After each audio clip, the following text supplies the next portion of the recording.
গত কয়েকটা পর্ব ধরে আমি তোমাদের সাথে শেয়ার করে চলেছি কলকাতা থেকে অমরনাথ যাত্রার কাহিনী। ফাইনালি আমার অমরনাথ যাত্রা 2024 সম্পূর্ণ হলো এবং আমি সুস্থভাবে বালতালে ফিরে এলাম। আজকের এই ভিডিওতে থাকছে কিভাবে বালতাল থেকে আমি জম্মু অবধি গেলাম, কারণ ফেরার আমার ট্রেন ছিল জম্মু থেকে। আশা করি এই ভিডিওটাও ভালো লাগবে তোমাদের।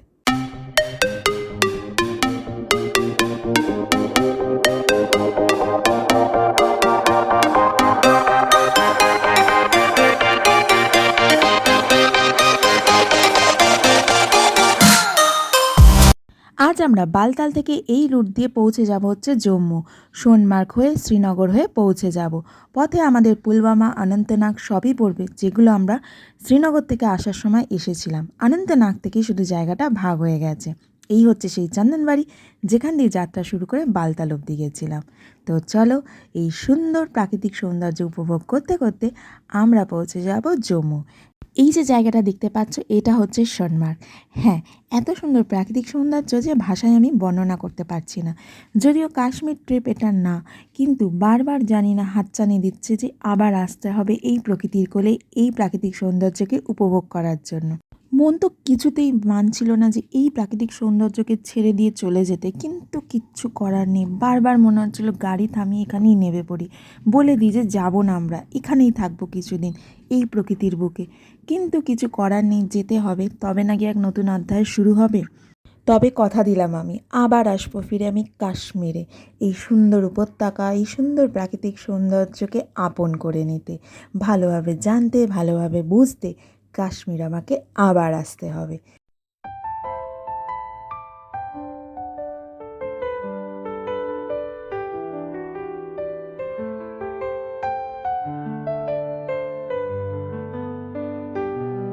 সকালবেলা সেই ভান্ডারা থেকে খাওয়ার পর আর তেমন কিছু খাওয়া হয়নি, তাই রাস্তার ধারে ধাবাতে দাঁড়িয়ে একটু ম্যাগি খেয়ে নিলাম।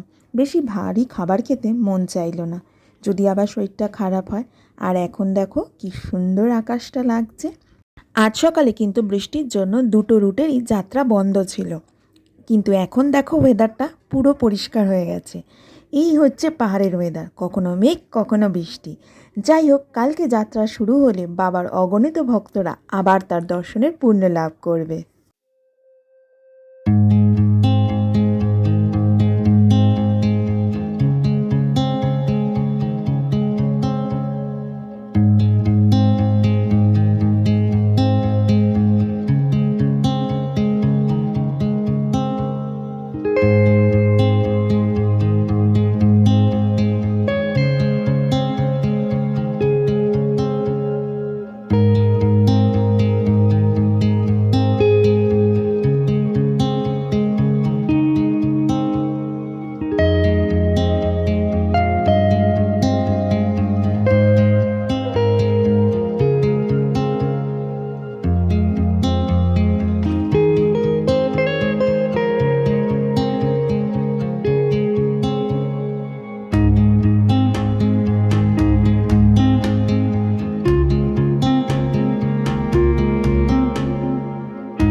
তো একে একে আমরা শ্রীনগর, পুলওয়ামা, অনন্তনাগ সব কিছু ক্রস করে এগিয়ে চললাম আমাদের গন্তব্য জম্মুর দিকে। এই পথে কিন্তু অনেকগুলো টানেল পড়ে, তার মধ্যে প্রথম টানেলটা আমরা পার করলাম, সেটা হলো বানিহাল টানেল। এই টানেলটি সমুদ্রপৃষ্ঠ থেকে প্রায় 5870 ফুট উচ্চতায় অবস্থিত। 2011 সালে এটির কনস্ট্রাকশনের কাজ শুরু হয় এবং 2021 সালে এটি শেষ হয়। এই টানেলটির দৈর্ঘ্য প্রায় 9 কিলোমিটার মতো এবং এই টানেলটি তৈরি হওয়ার দরুন জম্মু থেকে শ্রীনগরের মধ্যেকার অনেকটা দূরত্ব কম হয়ে গেছে।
দেখতে দেখতে সূর্য এবার অস্তাচলে।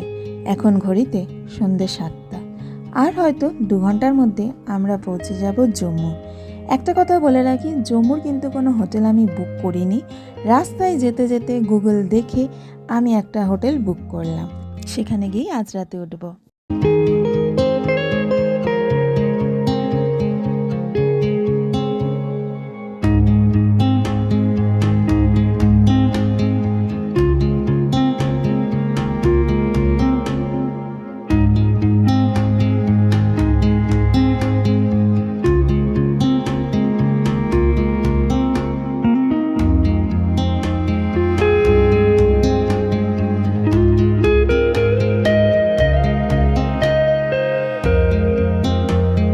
এবার আমরা প্রবেশ করতে চলেছি ভারতের সবচেয়ে দীর্ঘতম tunnel, doctor Shyamaprasad Mukhopadhyay tunnel.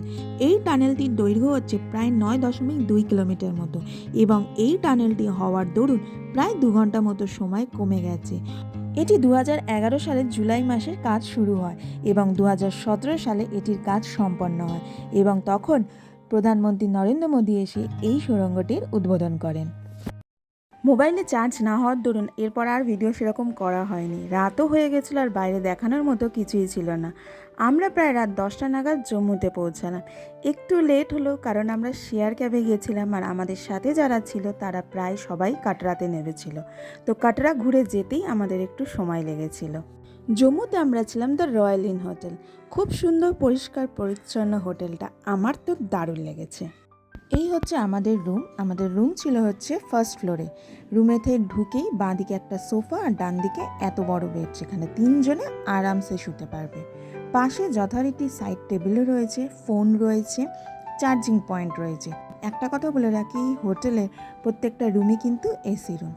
TV রয়েছে, তার সাথে সাথে একটা বড় ওয়ার্ড্রপও রয়েছে। আর রুমের সাইজটা তোমরা দেখতেই পাচ্ছ, যথেষ্টই বড়। ওয়ার্ড্রপের ভিতরে একটা কম্বল ছিল, যেটার এখন আপাতত কোনো দরকার নেই। আর এখানে হ্যাঙ্গারেরও সুবিধা আছে জামা কাপড় রাখার জন্য। দেখো, যথেষ্ট বড়ই স্পেস কিন্তু ওয়ার্ড্রপটা, দুজনের জিনিস আরামসে ঢুকে যাবে। এই সাইডে একটা আয়না রয়েছে মেয়েদের সাজগোজ করার জন্য। এই সাইডে একটা জানলা আছে, তো জানলাটা আমরা আর খুলিনি কারণ জানলাটা খোলার দরকার পড়েনি। এই সাইডে সেরকম ভিউ নেই, আর সত্যি কথা বলতে আমরা কোনো ভিউওয়ালা রুম নিইনি। আর এবারে দেখাই তোমাদের ওয়াশরুমটাও কিন্তু যথেষ্টই বড়। গিজারের ফেসিলিটি রয়েছে, কোমোড রয়েছে, শাওয়ার রয়েছে, এখানেও একটা ছোট্ট বেসিন এবং আয়না রয়েছে, এবং জামা কাপড় রাখার জন্য একটা হ্যাঙ্গারও রয়েছে। তো ব্যাস, আর কি চাই। আর হ্যাঁ, এর রুম রেন্টটা হচ্ছে 1,500 টাকা মাত্র। স্টেশন থেকে এই হোটেলের দূরত্ব মাত্র 10 থেকে 12 মিনিট, আর এর অপোজিটেই রয়েছে বাস স্ট্যান্ড, এবং এটা একদম মার্কেটের কাছে, যেখানে তোমরা ইজিলি অটো পেয়ে যাবে যে কোনো জায়গায় যাওয়ার জন্য। আর জম্মুর বিখ্যাত রঘুনাথ মন্দির এখান থেকে 2 মিনিটের ডিস্টেন্সে পায়ে হেঁটেই যাওয়া যায়। তো এই ছিল আমাদের জম্মুর হোটেল। আর হ্যাঁ, এখানে কিন্তু রেস্টুরেন্টেরও সুবিধা রয়েছে, তোমরা এখান থেকে কিন্তু খাবার অর্ডার করে নিতে পারো। দামও কিন্তু ঠিকঠাক। আমি মেনু কার্ডটা দিয়ে দিলাম, তোমরা দেখে নিতে পারো। যদি জম্মুতে কোনো দিন যাও তো এই হোটেলটায় কিন্তু থাকতে পারো।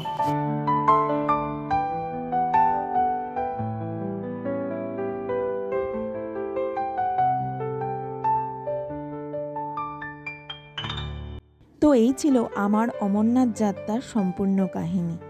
এখানে এই অমরনাথ যাত্রার কাহিনী শেষ হলো। আশা করি তোমাদের ভালো লেগেছে। তবে অমরনাথ যাত্রার কাহিনী শেষ করবার আগে কিছু মানুষের ধন্যবাদ না করলেই নয়। তারা ছিল বলেই আজ এই অমরনাথ যাত্রা আমি সম্পূর্ণ করতে পারলাম। তার মধ্যে প্রথম হচ্ছে প্রসেনজিৎ, যে প্রথম দিন থেকেই অনেক সাহায্য করেছে। মেডিকেল থেকে, রেজিস্ট্রেশন থেকে, কিভাবে যাব, কি নেব, সব কিছু। একসময় তো মনে হয়েছিল আমরা যেতেই পারবো না, কিন্তু মানসিকভাবে সাহসও কিন্তু এই প্রসেনজিৎই জুগিয়েছিল। তারপর হচ্ছে জয়ন্তদা, যিনি আমার হাজব্যান্ডের রেজিস্ট্রেশন করতে সাহায্য করেছিলেন। তো এই মানুষগুলো না থাকলে এই স্বপ্ন পূরণ হতো না। আর তারপর হচ্ছে এই গ্রুপটার সাথে আমার পরিচয় হয় প্রসেনজিতের মাধ্যমে, এবং আমাদের যাত্রা শুরুর তারিখ একই ছিল। এনারা কলকাতাতে থাকতেন না, বা এর আগেও আমরা চিনতাম না, কিন্তু এই অমরনাথ যাত্রার সুবাদে যাদব মুখার্জির মতো বন্ধুদেরও সন্ধান পেলাম, যেটা আমার সারা জীবন মনে থাকবে। তো এই ছিল আজকের ভিডিও, আশা করি ভালো লেগেছে। যদি ভালো লাগে please do like share and subscribe my channel. আর পরের পর্বে থাকবে হামসফর এক্সপ্রেসে জম্মু থেকে কলকাতার ট্রেন জার্নি। আশা করি ভালো লাগবে এই ভিডিওটা। Till then take care, tata.